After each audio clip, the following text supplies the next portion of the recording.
मौत का तांडव कैमरे में कैद। धमाके से दहल उठा शहर, धमाके से थर्राया बेरूत। ये तस्वीरें हैं लेबनान की राजधानी बेरूत में हुए दो बड़े विस्फोटों की, जहां अब तक 50 से अधिक लोगों के मारे जाने की खबर है और करीब 2500 से ज्यादा लोगों के घायल होने की सूचना मिली है। स्वास्थ्य मंत्री हमद हसन ने ये जानकारी दी है।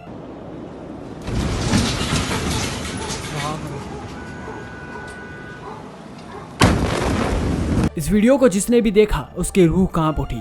पल भर में एक हंसता खेलता शहर तबाह हो गया। शहर के किनारे उठ रहे गुब्बार को देखिए, ये सबूत है नृशंस कृत्य का।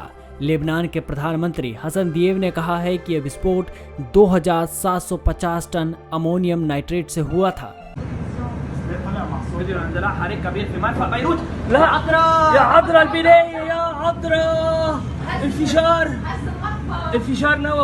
धमाका इतना तेज था कि आसपास सब तरफ आग लग गई, कारें पलट गई, लोगों के घरों में खिड़की दरवाजों के शीशे टूट गए।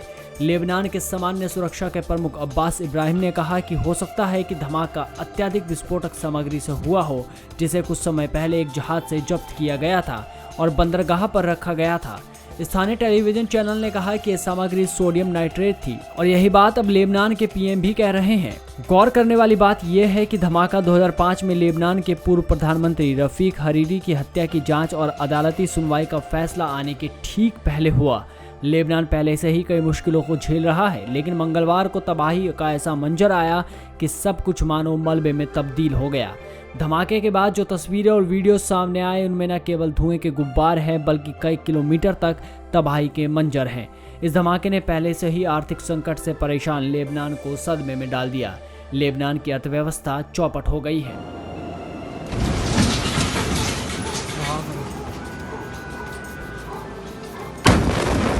धमाके का असर ये हुआ कि पूरे शहर में कांच टूटा पड़ा है, लोग बदहवास घूम रहे हैं, सब कुछ बिखरा हुआ है। विस्फोटक की गंध, गलियों में टूटे हुए कांच के टुकड़े और खून से लथपथ शहरवासी।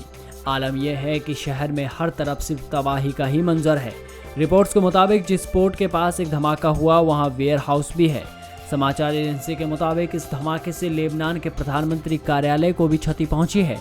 बेरूत में हुए धमाके से वहां तैनात संयुक्त राष्ट्र शांति सेना की मैरीटाइम टास्क फोर्स का एक जहाज भी क्षतिग्रस्त हो गया। कई शांति सैनिकों के घायल होने की भी खबर है, जिनमें कई गंभीर रूप से घायल बताए जाते हैं। घायलों को उपचार के लिए अस्पताल में भर्ती कराया गया। शांति मिशन के हेड और force commander major general Del Col ने कहा कि हम इस कठिन समय में लेबनान के लोगों और सरकार के साथ हैं। हम हर तरह की सहायता के लिए पूरी तरह तैयार हैं।